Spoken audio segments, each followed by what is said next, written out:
ان کا لباس، ان کی شناخت، ان کا حسن، ان کی زینت میانہ روی ہے، میانہ روی سے وہ حسن پاتے ہیں۔ تیسری صفت میں آپ فرماتے ہیں وَمَشْيُهُمُ التَّوَاضُعُ، اور ان کا انداز حیات، ان کی روش زندگی، واہ واہ واہ، ان کی زندگی گزارنے کا رنگ ڈھنگ چال چلن، مکمل زندگی۔ مشی صرف پیدل چلنے کے جو لغوی معنی ہے، ہم پچھلی نشست میں اس جی بات کو کر چکے ہیں کہ وہ مراد ہی نہیں ہے، بلکہ ہم ذرا وسیع ہو کر سوچیں گے اس قول کے اوپر کہ حضرت فرما رہے ہیں کہ ان کی زندگی مشیہم التواضع، ان کی زندگی متواضعانہ ہوتی ہے، صحیح ہے، ان کے مزاج میں تواضع ہے، ان کے مزاج میں تکبر نہیں پایا جاتا۔ یہ تیسری صفت تھی، جی اور آج میں آپ کے توسط سے محترم سننے اور دیکھنے والوں کو چوتھی صفت کی طرف متوجہ کروں گا کہ امیر المومنین علی بن ابی طالب علیہ السلام ارشاد فرماتے ہیں، چوتھی صفت، متقین کی چوتھی صفت بے زبان علی بن ابی طالب، حق، امام المتقین کی زبان سے فرماتے ہیں غضوا ابصارہم اما حرم اللہ علیہم۔ کیا حسین جملہ ہے، غضوا ابصارہم، وہ بند کر لیتے ہیں، وہ آنکھوں کو جھکا لیتے ہیں۔ البتہ میں پہلے ترجمہ کر لیتا ہوں، پھر ہم ایک ایک لفظ پہ غور جی جی کریں گے۔ جی، حضرت فرمانے غضوا ابصارہم اما حرم اللہ علیہم، وہ اپنی آنکھوں کو جھکا لیتے ہیں ہر اس چیز سے جو اللہ نے ان کے لیے ان پر حرام قرار دی ہے، اللہ اکبر، یعنی اپنی آنکھوں کو بند کرتے ہیں۔ یہاں میں چاہوں گا کہ تھوڑا سا لغت پر بھی ہم گفتگو جی، کریں۔ غمز اور غز میں فرق ہے۔ اچھا، غمز آنکھوں کے بند کرنے کو کہتے ہیں، اغماز، چشم پوشی، یہ آنکھیں بند کر لیں، اس کو دیکھا ہی نہیں، اغماز۔ اور ایک مرتبہ ہے غز، یعنی آنکھوں کو جھکا لینا، آنکھیں وہاں سے کسی جگہ سے ہٹا لینا۔ کسی جگہ سے آنکھوں کا ہٹا لینا ایک علیحدہ ہے، اور آنکھوں کا بند کر لینا۔ یہاں امیر المومنین نے آنکھوں کو بند کرنے کے لیے نہیں فرمایا، اچھا، بلکہ آپ نے فرمایا وہاں سے اپنی آنکھیں ہٹا لیتے ہیں، آنکھوں کا پھیر لینا کہتے ہیں، پھیر لے، اپنی آنکھیں وہاں سے پھیر لیتے ہیں، وہاں سے بہت اچھا، کیونکہ آنکھوں کا پھیر لینا اردو محاوروں میں جو ہے وہ ناراضگی کا سبب، ناراضگی سبب، اور یہاں ناراض ہونا چاہیے، اچھا، یعنی یہاں کے لیے لفظ ٹھیک ہے کہ آنکھوں کو پھیر لیتے ہیں، حرام کاموں سے آنکھیں پھیر لیتے ہیں۔ واہ، اچھے لوگوں سے، اچھی چیزوں سے آنکھیں پھیرنا تو اچھی بات نہیں ہے، لیکن حرام چیزوں سے وہ آنکھیں پھیر لیتے ہیں، تو اچھی تعبیر ہے، آپ نے بہت اچھا ایک جملے کا اضافہ کیا۔ یہاں امیر المومنین جو فرما رہے ہیں غضوا ابصارہم، وہ اپنی آنکھوں کو پھیر لیتے ہیں اما حرم اللہ علیہم، ہر اس چیز سے جو اللہ نے ان پہ حرام قرار دی ہے۔ دیکھیے، آنکھوں کو پھیر لینا، یہ جو آج کی گفتگو ہے ہماری، یہ اگر میں اس گفتگو کو، آج کی گفتگو کو عنوان دینا چاہوں، ہر صفت کو ایک عنوان دیا جا سکتا ہے، لیکن اگر آج کی اس گفتگو کو ہم عنوان دینا چاہیں تو آج کی گفتگو ہے عفت کی گفتگو۔ اللہ اکبر، عفت کی عفت، دو لفظ بولے جاتے ہیں، عفت و پاک دامنی، جی، اور ایسا لگتا ہے جیسے یہ دونوں مترادف الفاظ ہیں، یعنی پاک دامنی کے لیے ہی عفت ہے، اور عفت یعنی پاک دامنی۔ تو پاک دامنی یعنی تحفظ فروج، تحفظ جو ہے اپنی شرمگاہوں کا تحفظ، دوسروں کی شرمگاہوں کا تحفظ، اس کو ہم پاک دامنی سے تعبیر کریں تو بہتر ہے۔ وحافظین فروجہم والحافظین، جی، یحفظوا فروجہم، وہ جو اپنے متقین کو اللہ نے کہا ہے قل للمتقین، متقین سے کہیں، سورہ مبارکہ نور ہے یہ، کہ متقین سے کہو میرے حبیب کہ وہ اپنی آنکھوں کو بند کر لیں ان چیزوں سے جو اللہ نے ان کے لیے حرام قرار دیے، اور اپنے فروج کو، اپنی شرمگاہوں کو محفوظ کریں، ان کی حفاظت کریں۔ وہ دو چیزیں، تو ہم کہتے ہیں نا عفت و پاک دامنی، عفت کا تعلق آنکھوں سے ہے، پاک دامنی کا تعلق فروج سے ہے، صحیح، شرمگاہوں سے، یعنی جو بدکاریاں، بدعنوانیاں، بدنی اور جسمانی اور تلذذ جسمی جو نامشروع اور غیر شرعی تلذذ ہے، اس سے جو قرآن اور حدیث اور مولا علی روک رہے ہیں، اس طرف وہ رہنمائی ہے۔ یہاں جو عفت کی ہے نا، دیکھیں آنکھوں کو وہاں سے موڑ لینا، وہاں سے پھیر لینا، وہاں سے ہٹا لینا جو اللہ نے حرام قرار دیے ہیں۔ جی، پہلی بات تو یہ کہ دیکھنا شوق دلاتا ہے، شوق رغبت اور عشق تک لے جاتا ہے، عشق انتہائی قدم اٹھوا دیتا ہے۔ واہ، دیکھنا شوق دلاتا ہے، شوق رغبت تک لے جاتا ہے، سے عشق اور وہ عشق سے انتہائی قدم۔ یہ خوبصورت اور لطیف جملہ ہے، میں چاہتا ہوں کہ اس پہ ٹھہریں، غور کریں، توجہ کریں، ہو سکے کاغذ و قلم ہو تو لکھ لیں۔ ہم جب لوٹ کر آئیں گے تو اسی سے آگے گفتگو کریں گے۔ الف لام میم میں آپ کا انتظار ہے۔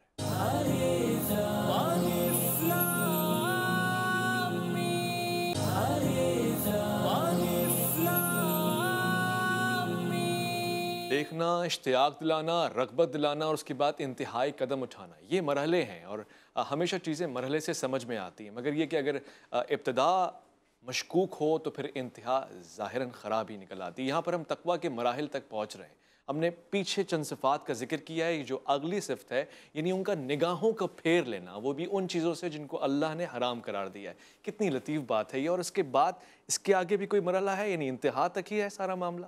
دیکھیے، انسان جب کسی چیز کو دیکھنا مقدمہ اور تمہید ہے، ابتدا ہے کہ اس کی طرف پھر شوق ہوگا، پھر اس کی طرف رغبت ہوگی، پھر اس کی طرف اس سے عشق بڑھنے لگے گا، اور پھر اس کو حاصل کرنے کے لیے وہ کچھ بھی کر سکتا ہے۔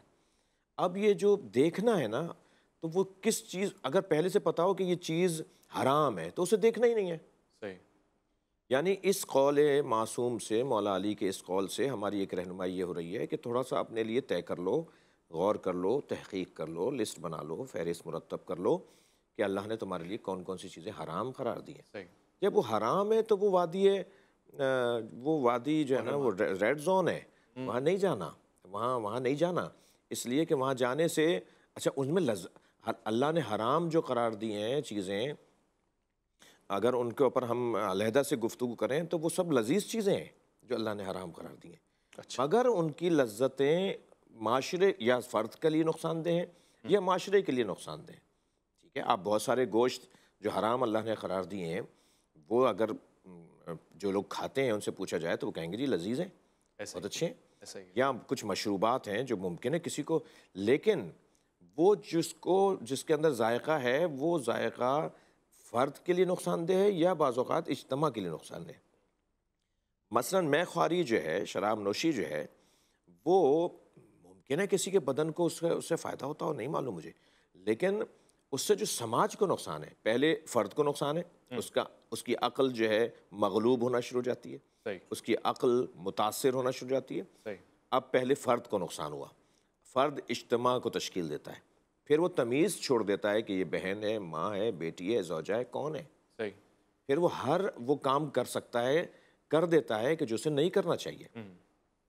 تو ہمیں اس قول کے روشنی میں جو اللہ نے محرمات قرار دیے ہیں، جو حرام چیزیں قرار دی ہیں، جو گناہ کبیرہ ہیں، ان کی بہت بڑی لسٹ تو نہیں ہے، ہمیں ان گناہ کبیرہ کے بارے میں جو مسلم روایات کی روشنی میں گناہ کبیرہ کی لسٹ بنائی گئی ہے، بتائی گئی ہے، اس کو اگر ہم اپنے لیے عنوان قرار دیں تو ہم ان چیزوں سے پرہیز کریں، حرام۔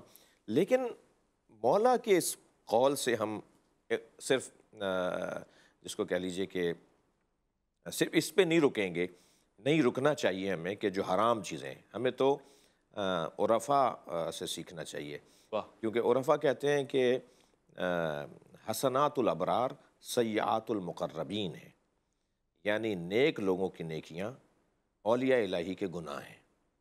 کیا مطلب؟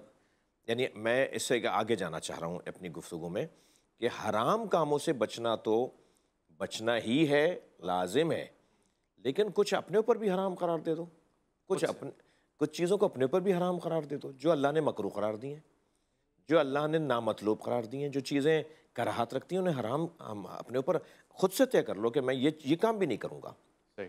اللہ کے اولیاء مکروہ کام انجام نہیں دیتے، اللہ کے ولی مکروہ کام انجام نہیں دیتے۔ وہ جو میں نے ایک جملہ عرفا کا میرے زبان پر آ گیا، میں اس کو تھوڑا سا اللہ کرے بیان میرا روشن ہو جائے میرے محترم سننے والوں کے لیے۔ حسنات الابرار، نیک لوگوں کی نیکیاں، نیک لوگوں کی نیکیوں میں کیا نماز فجر نہیں ہے، نماز ظہر اثر ہے یا نہیں، روزہ رکھنا ہے یا نہیں ہے، یہ نیک لوگوں کی نیکیاں ہیں۔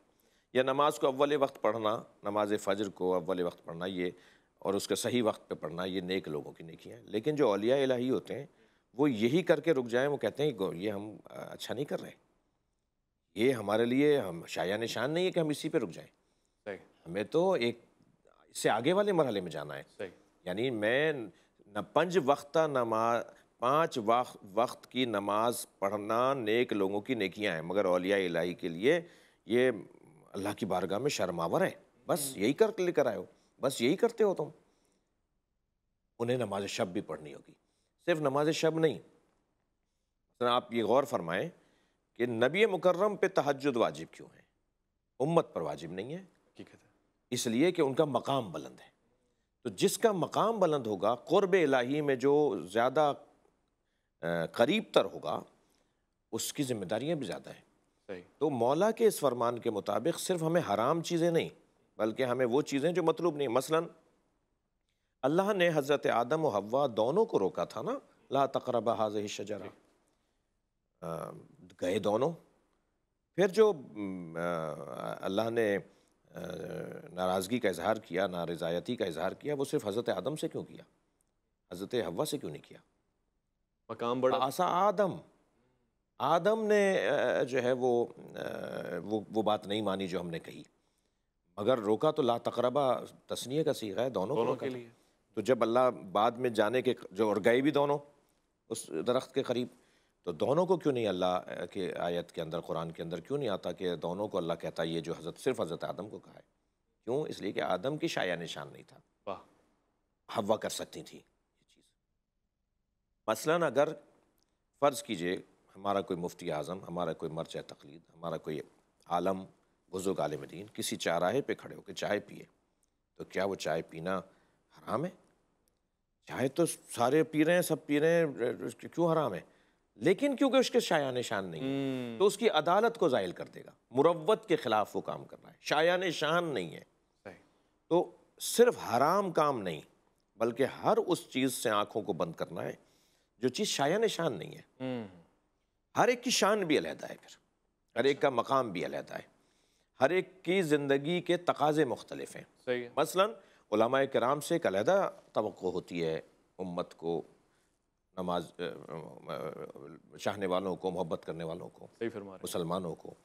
سیاستدانوں سے ایک علیحدہ توقع ہوتی ہے، مثال کے طور پر ججز سے ایک علیحدہ توقع ہوتی ہے۔ تو ہر ایک کا جو ماحول ہے اس کی حفاظت، شؤون کی حفاظت، آداب کی حفاظت، جو تہذیب ہے، ہر کام کی ایک تہذیب ہے، ہر ایک کام کا ایک ادب ہے، صحیح ہے۔ ہر ایک کام کا ایک کہہ لیجئے کہ ایک اس کا خلق ہے، اخلاقی، سیاست کے اخلاقیات ہیں۔ مثال کے طور پہ علماء کے اخلاقیات ہیں، مثلا ججز کے اخلاقیات ہیں، مثلا فورسز کے اخلاقیات ہیں۔ تو ہر ایک کے بارے میں ممکن ہے کہ ایک کام کسی فوجی کے لیے کرنا صحیح ہو، ممکن ہے جج کے لیے صحیح نہ ہو، جج کے لیے صحیح ہو، کسی مثال عالم کے لیے صحیح نہ ہو۔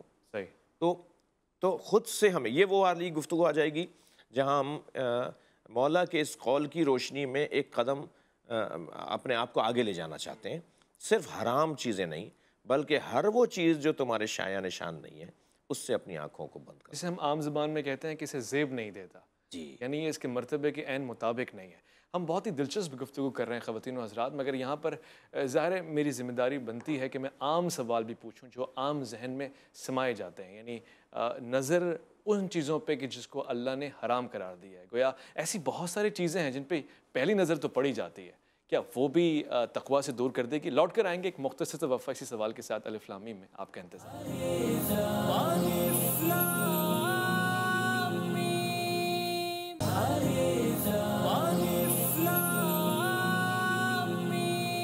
خواتین و حضرات، اذان من خوش آمدید۔ ان چیزوں سے نگاہوں کو پھیر لینا عین تقویٰ ہے جن کو اللہ نے حرام قرار دیا ہے۔ یقینی طور سے ان میں بہت ساری چیزیں آ سکتی ہیں، مگر علامہ صاحب ہم عام طور سے یہ جانتے ہیں کہ جو نامحرم خواتین ہوتی ہیں یا خواتین کے لیے نامحرم افراد ہوتے ہیں، اشخاص ہوتے ہیں، ان پہ اگر ایک نگاہ پڑ جائے تو گویا وہ تو حرام نگاہ ہوگی، کیا اس سے تقویٰ زائل ہو جائے گا؟ دیکھیے ہماری گفتگو جو وقفے سے پہلے ہو رہی تھی، ہم اما حرم اللہ علیہم، مولا علی علیہ السلام ارشاد فرما رہے ہیں وہ ہر اس چیز سے اپنی آنکھوں کو پھیر لیتے ہیں، ہٹا لیتے ہیں وہاں سے آنکھیں جو اللہ نے ان پہ حرام قرار دی۔ ہم چاہ رہے تھے کہ ایک اس قول کی روشنی میں مولا کے اس بچھائے ہوئے دسترخوان سے ایک اور غذا حاصل کریں اور ایک اور مولا کے عطا سے سرفراز ہوں۔ بہت ساری چیزیں ہیں جو حرام نہیں ہیں، صحیح۔ مگر وہ مجھے پتہ ہے کہ میں متحمل نہیں اس کا۔ اس کو اگر میں نے اپنا لیا تو میں مشکل میں آ جاؤں گا۔ آپ بازار میں جاتے ہیں، آپ شاپنگ مال میں جاتے ہیں، بڑی خوبصورت سجی ہوئی دکان جس کے شوکیس میں، جس کے الماریوں میں بہت ہی اچھی اچھی چیزیں رکھی ہوتی ہیں، دل کرتا ہے یہ بھی لے لوں، وہ بھی لے لوں، وہ بھی لے لوں، وہ بھی لے لوں۔ کیا ہم سب لے سکتے ہیں؟ واہ کیا خوبصورت مثال۔ اور اگر ہم لے بھی لیں تو کیا ان سب کو ہم سنبھال سکتے ہیں؟ ہاں ہاں ہاں۔ سرکار دو جہاں ایک جگہ تشریف فرمائے، سرخ اونٹوں کی قطار گزرنے لگی۔